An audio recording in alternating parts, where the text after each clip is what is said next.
Jin setan kang tak utusi Tatya sebarang wajo layu. Assalamualaikum warahmatullahi wabarakatuh. Salam sejahtera untuk semua. Jumpa lagi dengan saya Haris di channel Misteri Verhal. Saat membahas mengenai kerajaan Mataram Islam, saya menyinggung mengenai Roro Hoyi. Pada episode ini, saya akan khusus membahas mengenai tragedi yang menimpa Roro Hoyi. Ada juga yang menyebut Roro Oyi, sama aja ya, Roro Oyi atau Roro Hoyi. Gadis cantik keturunan Cina ini harus tewas di tangan kekasihnya sendiri. Tragedi Roro Oyi ini mengisahkan cinta yang berbuah nestapa. Sejumlah orang tak berdosa harus meregang nyawa di tangan Raja Mataram, yaitu Amangkurat I. Ia membunuh mertuanya sendiri, Pangeran Pekik, beserta 40 anggota keluarganya. Bahkan anaknya sendiri, Tejoningrat atau Adipati Anom, dipaksa untuk membunuh Roro Oyi, wanita yang sangat dia cintai juga. Siapa sebenarnya Roro Oyi ini? Dan seberapa jauh kecantikannya sampai bapak dan anak sama-sama jatuh cinta? Apakah hanya sekedar kecantikan atau ada faktor di luar itu yang membuat Amangkurat I sangat tergila-gila dengan Roro Hoyi ini? Semua jawaban itu ada di tayangan ini. Oleh karena itu, pastikan teman-teman menonton sampai akhir tayangan agar mendapat gambaran yang menyeluruh, yang jelas tentang tragedi Roro Hoyi ini.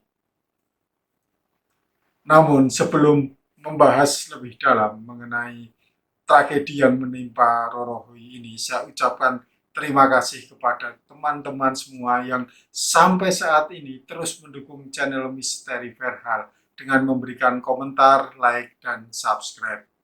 Untuk kawan-kawan yang baru pertama kali mengunjungi channel ini, segera saja subscribe dan tekan tanda lonceng agar saat saya mengunggah konten baru, teman-teman mendapatkan notifikasi. Tak lelah-lelahnya saya selalu mendoakan kepada kawan-kawan, kepada teman-teman semua agar selalu sehat, bahagia, penuh berkah, dan dimudahkan dalam segala urusannya. Amin, amin, ya robbal alamin. Pertama, kita telusuri dulu siapa sebenarnya Roro Hoyi ini. Roro Hoyi adalah anak seorang tumenggung di Banyuwangi yang bernama Ki Mangunjaya. Ki Mangunjaya ini adalah punggawa Mataram yang dipercaya menjaga keamanan di daerah Banyuwangi, Jawa Timur. Ki Mangunjaya adalah seorang keturunan Tionghoa yang dulunya adalah pedagang di pelabuhan Surabaya dan bernama asli Oe Maun. Maun ini dikenal sebagai orang yang ramah, mudah bergaul, dan bisa bergaul dengan semua golongan. Tapi yang paling menonjol dari Maun adalah kemampuannya menjaga keamanan di wilayah atau di pelabuhan Surabaya. Hal itulah yang membuat Maun memiliki kedekatan dengan Adipati Surabaya saat itu, yaitu Pangeran Pekik. Pangeran Pekik ini adalah Adipati Surabaya yang secara pemerintahan berada di bawah kekuasaan Kerajaan Mataram. Pada masa Sultan Agung Hanyokrokusumo, Sultan Agung ini adalah ayah dari Raja Amangkurat I. Maun ikut berjasa dalam sebuah operasi militer saat menaklukkan Giri Kedaton, yaitu di Gresik. Saat itu pasukan Mataram dipimpin oleh Pangeran Pekik. Karena jasa-jasanya itu, maka Pangeran Pekik mengangkat Maun sebagai Demang dan menjadikannya pengawas di Banyuwangi. Demikian penjelasan dari buku Sejarah Nusantara yang disembunyikan. Sebagai penguasa di Banyuwangi, Oi Maun diberi nama baru yaitu Mangunjaya. Ia kemudian menikahi seorang perempuan Jawa dan kemudian dikaruniai seorang putri yang sangat cantik jelita. Putri itu bernama Roro Hoyi atau Oi Hoyi. Ada juga yang menyebut Roro Oyi.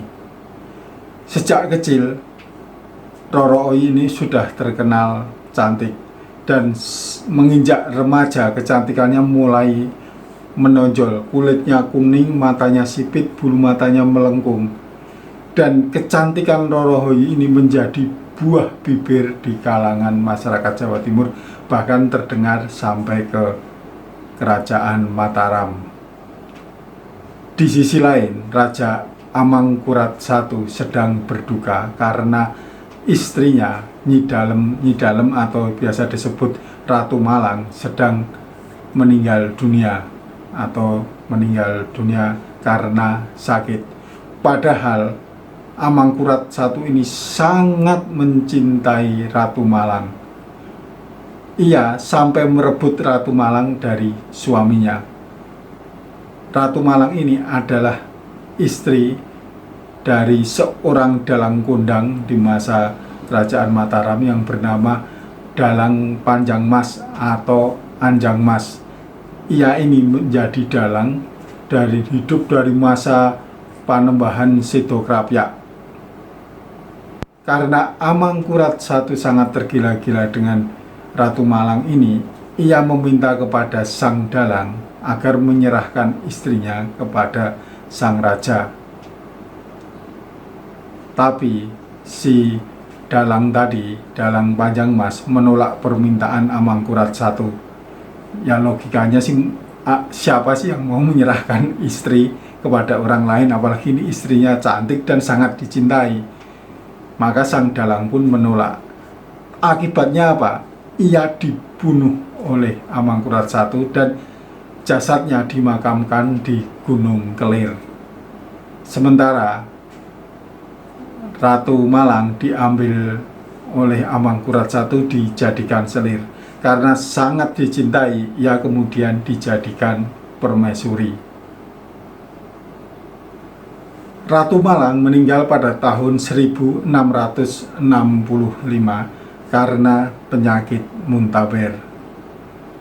Ia sakit karena tiap hari ia hanya memikirkan suaminya yang sudah meninggal dunia. Tapi karena saat sakit ini ia mengeluarkan banyak cairan, Raja Amangkurat I menganggap bahwa sang Ratu Malang ini diracun oleh orang-orang di sekitarnya. Akibatnya mengerikan. Para dayang-dayang dari Ratu Malang ini dikumpulkan dalam sebuah ruangan, diikat dan tidak diberi makan sampai mereka meninggal dunia. Menurut C.H. Mensma, dalam buku terbitan tahun 1941 berjudul Punika Serat Babat Jawi wiwit saking Nabi Adam dumugi ing taun 1647, diceritakan jasad Ratu Malang ini dibawa ke Gunung Kelir tapi tidak segera dimakamkan. Siang dan malam Amangkurat I terus-menerus mencumbu jasad Ratu Malang. Hingga pada suatu malam Amangkurat I bermimpi kalau Ratu Malang ini sudah berkumpul dengan Dalang Panjang Mas. Mimpi tersebut menyadarkan bahwa perbuatannya adalah salah, memisahkan antara suaminya yaitu Dalang Panjang Mas dengan istrinya Ratu Malang. Setelah itu jasad Ratu Malang ini dimakamkan di Gunung Kelir dan kemudian dibangun komplek makam dengan dikelilingi oleh tembok dengan batu putih. Di tengah duka mendalam karena kehilangan Ratu Malang, Raja Amangkurat I ini yang memimpin Mataram dari tahun 1646 sampai 1677 bermimpi menemukan perempuan cantik di dekat sebuah sumber air. Wanita itu berada di daerah timur. Karena itu setelah ia bangun, ia mengutus anak buahnya, yaitu para abdi dalamnya, untuk mencari wanita seperti dalam mimpi itu. Maka dua hulu balang kerajaan Mataram yang bernama Nayatruna dan Yudokarti pergi ke daerah timur untuk mencari wanita seperti dalam mimpi sang raja. Sampai suatu saat mereka berada di dekat sebuah telaga dan melihat seorang anak kecil yang berwajah cantik seperti yang digambarkan oleh sang raja, yaitu Amangkurat I. Gadis belia ini bernama Rorohoyi. Ia kemudian dibawa ke istana Raja Mataram. Amangkurat I setelah melihat gadis kecil tadi, ia tertarik dan ingin menjadikan istri. Namun karena masih terlalu kecil, masih anak-anak, maka ia dititipkan dulu kepada Bey Wirorejo. Rorohoyi mendapat pendidikan budi pekerti di tempatnya Bey Wirorejo ini. Bagaimana ia harus bertutur kata, bagaimana ia harus belajar tata krama, unggah-ungguh, dan segala hal yang berkaitan dengan adat istiadat di kerajaan Mataram. Masalah timbul ketika Pangeran Tejoningrat, anak dari Raja Amangkurat I ini, juga jatuh cinta kepada Rorohoyi. Namun ketika ia tahu bahwa Rorohoyi ini adalah calon istri dari sang ayah, ia mengurungkan niatnya. Tapi akibatnya Tejoningrat ini menjadi sakit. Pangeran Pekik yang tak lain adalah mertua dari raja dan juga kakek dari Tejoningrat merasa iba melihat sang cucu sakit gara-gara cinta yang bertepuk sebelah tangan, dalam artian ia mencintai Rorohoyi, tapi Rorohoyi cinta atau tidak nggak tahu ya kita, tapi dia tidak bisa mengejar Rorohoyi itu karena Rorohoyi itu akan dipersunting oleh sang ayah. Jadi yang jelas cintanya tak akan tersampaikan. Maka Pangeran Pekik ini mengambil inisiatif. Ia menjemput Rorohoyi di tempat perawatannya untuk dipertemukan dengan Tejoningrat. Atau Tejoningrat ini punya nama Raden Mas Rahmat juga. Di kemudian hari ia menjadi Adipati Anom. Kenapa Pangeran Pekik berani mempertemukan Rorohoyi dengan Tejoningrat? Ia beranggapan Raja Amangkurat I tidak akan marah melihat Rorohoyi bertemu dengan Tejoningrat, karena Tejoningrat ini adalah anaknya sendiri. Ya masa si bapak tega sama anak kandung? Itu pikirannya dari Pangeran Pekik. Tapi ternyata pola pikir salah Pangeran Pekik ini salah besar. Amangkurat I sangat marah mengetahui Pangeran Pekik mempertemukan Rorohoyi dengan Tejoningrat. Akibatnya apa? Akibatnya sangat fatal. Pangeran Pekik dituduh merongrong kewibawaan raja, bahkan akan menggulingkan tahta Amangkurat I. Ini tuduhan yang sangat serius dan hanya berdasarkan dari salah satu sumber, ya, salah satu orang, yaitu Pangeran Giri. Jadi ini sebenarnya alasan ini sebenarnya juga tidak masuk akal karena sumbernya hanya dari satu, dan Raja Amangkurat tidak mencari sumber lain untuk membuktikan apakah tuduhan itu benar atau tidak. Tapi sepertinya tuduhan ini memang sengaja dipakai untuk menjatuhkan hukuman kepada Pangeran Pekik. Akibatnya Pangeran Pekik digantung di alun-alun sampai meninggal dunia. Seluruh keluarganya dihabisi. Selain Pangeran Pekik dan keluarganya yang dihabisi, pengasuhnya yaitu Bekel Bey Wirorejo juga digantung. Sementara Tejoningrat putranya sendiri dihukum untuk membunuh Rorohoyi. Jika ia tidak mau membunuh, maka ia tidak akan mendapatkan tahta, tidak menjadi pangeran, tidak akan mewarisi raja di kerajaan Mataram. Tejoningrat berada dalam posisi yang sulit. Ia harus memilih antara cinta atau tahta, dan pilihannya ia memilih tahta.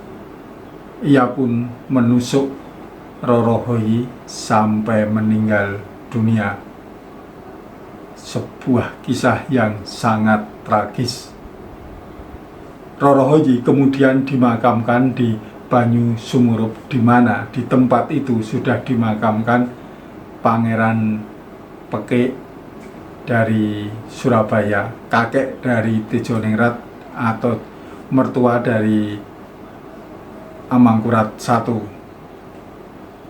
Makam Banyu Sumurup ini dikenal sebagai makam para pembangkang keraton yang masih berasal dari golongan keluarga, dari keluarga raja atau yang lain, tapi masih keluarga dekat dari raja. Teman-teman, demikianlah nasib tragis yang dialami oleh Rorohoyi. Ia kehilangan masa remaja karena sejak anak-anak sudah diasuh oleh orang lain dan diproyeksikan menjadi selir Raja Amangkurat I. Ia juga tak tahu menahu ketika Pangeran Pekik mengajaknya keluar untuk dipertemukan dengan Tejoningrat yang tergila-gila juga pada dirinya. Rorohoyi adalah korban kezaliman dari Amangkurat I dan juga korban ego dari Tejoningrat, karena orang yang mengaku tergila-gila padanya pada akhirnya memilih tahta dibandingkan dengan cinta.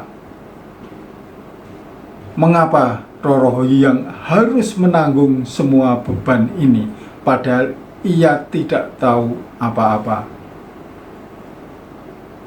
Adilkah hukuman yang dijatuhkan oleh Amangkurat I terhadap Rorohoyi? Silahkan teman-teman menulis pendapatnya di kolom komentar yang ada di bawah, nanti bisa berdiskusi lebih lanjut.